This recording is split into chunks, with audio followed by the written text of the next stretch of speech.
नमस्कार दोस्तों, मैं सोनम जैन और आप सभी देख रहे हैं एस जे सोनम चैनल पर आप सभी का स्वागत है। दोस्तों, आज की कहानी है रिश्तों में दरार। यदि आप सभी को मेरे द्वारा लिखी गई ये कहानी पसंद आए तो चैनल को सब्सक्राइब कर दीजिएगा और पास में जो बेल आइकन का बटन है उसे प्रेस करना बिल्कुल ना भूलें, क्योंकि उसी से मिलेंगी आप सभी को मेरी आने वाली हर कहानी की नोटिफिकेशन। कहानी पसंद आने पर वीडियो को भी लाइक कर दीजिएगा, क्योंकि जब आप करते हैं वीडियो को लाइक तो मुझे मिलती है नई नई कहानियाँ लिखने के लिए प्रेरणा। कहानी पसंद आने पर अपनों के साथ शेयर जरूर कीजिएगा। तो चलिए कहानी शुरू करते। राहुल पहले की तरह काजल पर ध्यान नहीं दे रहा था।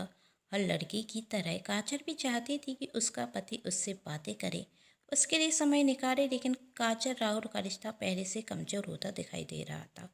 अब तो उनकी छोटी छोटी बातों पर भी लड़ाई होने लगी, और आज भी कुछ ऐसा ही हुआ। काजल बैठे बैठे सोच रही थी, जब उसकी नई नई शादी हुई थी तो राहुल उसे कितने अच्छे से बातें किया करता था, और अब वह उसके लिए समय भी नहीं निकालता। राहुल काजल साथ में घूमने के लिए जाते, और राहुल काजल की हर पसंद नापसंद पर ध्यान रखता था। लेकिन अब सब कुछ बदल गया। काजल सोच रही थी, इतनी जल्दी सब कुछ क्यों बदल गया। वो दिन कितने अच्छे थे जब राहुल उसकी केयर करता था। राहुल सुबह का नाश्ता करता और ऑफिस के लिए निकल जाता। काजल दिन भर घर पर अकेली रहती थी।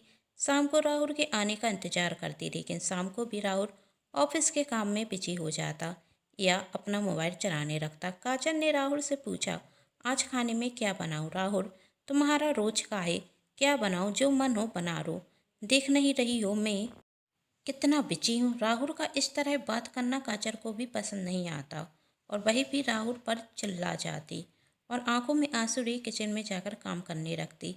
उसे राहुल से लड़ना पसंद नहीं था, लेकिन वही भी नहीं जानती थी वही क्या करे। 2 दिन बाद काजल का जन्मदिन था। काजल सोच रही थी कि राहुल उसे कोई अच्छी सी सरप्राइज पार्टी देगा, जो उसने उसकी शादी के बाद दी थी, लेकिन ऐसा कुछ भी नहीं हुआ। राहुल को तो काजल का जन्मदिन भी याद नहीं था। वह फोन पर देख रही थी कि राहुल का फोन आए, लेकिन तभी उसकी दोस्त अंजलि का फोन आया था। अंजलि, जन्मदिन की बहुत बहुत बधाई हो। काजल, थैंक्स। अंजलि, कैसी हो? काजल, ठीक हूँ। अंजलि, इस तरह उदास क्यों बोल रही हो? क्या हुआ? काजल अंजलि को सब कुछ बता देती कि राहुल उसे पहले की तरह समय नहीं दे रहा है और बात बात पर गुस्सा हो जाता है, जिस पर मुझे भी गुस्सा आ जाता है और हम दोनों की लड़ाई हो जाती है। आज तो वह उसका जन्मदिन भूल गया।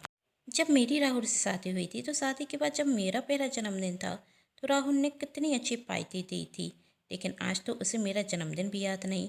मैंने सोचा वह मेरे लिए कोई अच्छा तोहफा लेकर आएगा और सुबह होते ही मुझे विश करेगा, लेकिन वही तो ऑफिस चला गया। मुझे उस पर बहुत गुस्सा आ रहा है। आज उसे घर पर आने दो, मैं उसे अच्छा सबक सिखाऊंगी। अंजलि ने कहा, तुम सच कह रही हो, तुम्हें राहुल को सबक जरूर सिखाना चाहिए। और अंजलि काजल को एक तरीका बताती उसे सबक सिखाने का। काजल को भी अंजलि का तरीका पसंद आता और वह अब शाम का इंतजार कर रही थी कि राहुल कब ऑफिस से आए। शाम को जब राहुल ऑफिस से घर आ गया तो वह देखकर हैरान रह गया। उसने आज के पहले काजल का यह रूप कभी नहीं देखा था। काजल राहुल का हाथ पकड़ती और उसे अंदर लेकर आती। एक टेबल पर एक केक होता और एक बोर्ड लगा होता है, हैप्पी बर्थडे टू मी। काजल, राहुल ये सब देखकर काजल से सॉरी कहता। राहुल कहता, मुझे तो याद ही नहीं रहा आज तुम्हारा जन्मदिन है। मैं तो तुम्हारे लिए कोई तोहफा भी लेकर नहीं आया। सॉरी काजल। काजल कहती, कोई बात नहीं, हर बार तुम मुझे मेरे जन्मदिन पर सरप्राइज पार्टी देते हो, आज मैंने ही अपने जन्मदिन पर तुम्हें सरप्राइज पार्टी दे दी। राहुल ने कहा, सच में तुम बहुत अच्छी हो। जन्मदिन भूल जाने पर तो तुम्हें मुझ पर गुस्सा होना चाहिए था, लेकिन तुम तो अपने जन्मदिन की पार्टी मुझे दे रही हो। हैप्पी बर्थडे टू यू काजल। काजल कहती, वो तो सब ठीक है, लेकिन यह मत समझना कि तुम मुझे गिफ्ट देने से बच गए। अब जो मैं तुमसे मांगूंगी तुम्हें वही देना होगा मुझे मेरे जन्मदिन के तोहफे पर। राहुल ने कहा, जो आप कहें, लेकिन कोई महंगी गिफ्ट मत मांग लेना, बचत के हिसाब से मांगना। तब काजल गुस्से में कहती है, राहुल, हर बार कंजूसी अच्छी बात नहीं होती। मुझे तो इस बार सबसे कीमती चीज़ चाहिए, गलती की सजा तो मिलेगी। राहुल ने मुस्कुराते हुए कहा, वैसे बात तो तुम्हारी सही है, पूरी मैडम किया चाहिए। काजल ने कहा, तुम्हारा कीमती वक्त, दिन भर की कितनी बातें होती हैं मुझे तुमसे करनी होती हैं, लेकिन तुम हो कि हर वक्त बिजी रहते हो, और आजकल तो जब भी हमारी बातें होती हैं तो सिर्फ लड़ाई झगड़े ही होते हैं। हाँ, कभी गलत मैं भी होती हूँ, लेकिन कभी तो तुम भी गलत होते हो। अब हम ना एक नई शुरुआत करते हैं हैप्पी लाइफ की। क्या तुम मुझे एक तोहफा दोगे? काजल ने हाथ बढ़ाते हुए राहुल से कहा। राहुल ने भी मुस्कुराते हुए हाँ में जवाब दिया। राहुल और काजल जन्मदिन सेलिब्रेट करते। काजल अपने दोस्त अंजलि को फ़ोन करती और उसे थैंक यू कहती कहती, आज तुम्हारी वजह से मेरा और राहुल का रिश्ता और मजबूत हो गया। तुमने सच कहा था कि राहुल ने मुझे सरप्राइज़ पार्टी नहीं दी, तो मैं तो राहुल को सरप्राइज़ पार्टी दे सकती हूँ ना। हाँ, एक बार यदि वही जन्मदिन भूल गया तो क्या हुआ? उसे एहसास दिलाने के लिए मैं ही उसे जन्मदिन की पार्टी दे सकती हूँ। इससे हमारा रिश्ता और मजबूत होगा। यदि कभी हमारा सामने वाला पार्टनर भूल जाए बताना कि भाई हमारी कितनी केयर करता है, तो हम तो उसे एहसास दिला ही सकते हैं कि एक दूसरे के बिना हमारा जीवन अधूरा है। जब आज मैंने अपने जन्मदिन की पार्टी राहुल को दी, तो राहुल ने मुझसे कहा कि मैं काम में बिजी रहता था, जिससे मेरा प्रमोशन हो जाए और हमारा जीवन और ज़्यादा बेहतर और सुंदर हो जाए। व्यस्त रहने की वजह से मैं तुम पर ध्यान ही नहीं दे पा रहा था।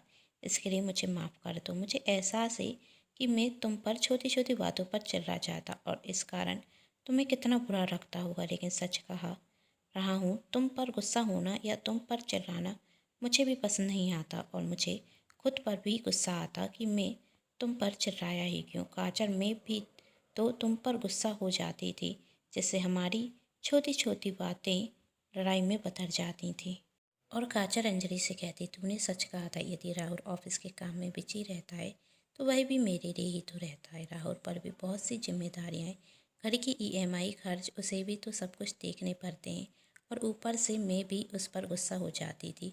मुझे भी राहुल को समझना चाहिए और आज से मैं उन्हें समझने की पूरी कोशिश करूँगी। मुझ में बदलाव सिर्फ तेरी वजह से आया है। तुझ जैसी अच्छी दोस्त ना सबके पास होनी चाहिए। मैं ना बहुत लकी हूँ कि मुझे राहुल जैसा पति और तुझ जैसी एक अच्छी दोस्त मिली, जानती है। पहले तो मुझे डर लगने लगा था, कहीं हमारी छोटी छोटी लड़ाइयाँ हमारे रिश्ते में दरार ना डाल दें और हमारा रिश्ता टूट ना जाए। कहीं हमारे रिश्ता इतना कमज़ोर ना हो जाए कि हम दोनों एक दूसरे से तलाक ले लें। तुम्हारी वजह से मेरा रिश्ता पहले से ज़्यादा मजबूत हो गया है। तुमने सच कहा था कि गुस्सा ईंधन का काम करता है। यदि एक व्यक्ति गुस्से में है तो अपना गुस्सा शांत रखो, जिससे लड़ाई होने की वजह ख़त्म हो जाती है। Thank you so much Anjali. अब ठीक है, और कितना थैंक यू कहेगी? अंजलि ने काजल से कहा। तुम दोनों की ज़िंदगी की नई शुरुआत अच्छे से हो, भगवान से बस यही प्रार्थनाएं। यदि आप सभी को ये कहानी पसंद आई हो तो अपनों के साथ शेयर कर दीजिएगा, वीडियो को लाइक कर दीजिएगा और चैनल को सब्सक्राइब करना बिल्कुल ना भूलें, क्योंकि इस चैनल पर मिलती रहती है हर दिन एक नई कहानी देखने के लिए। Thanks for watching.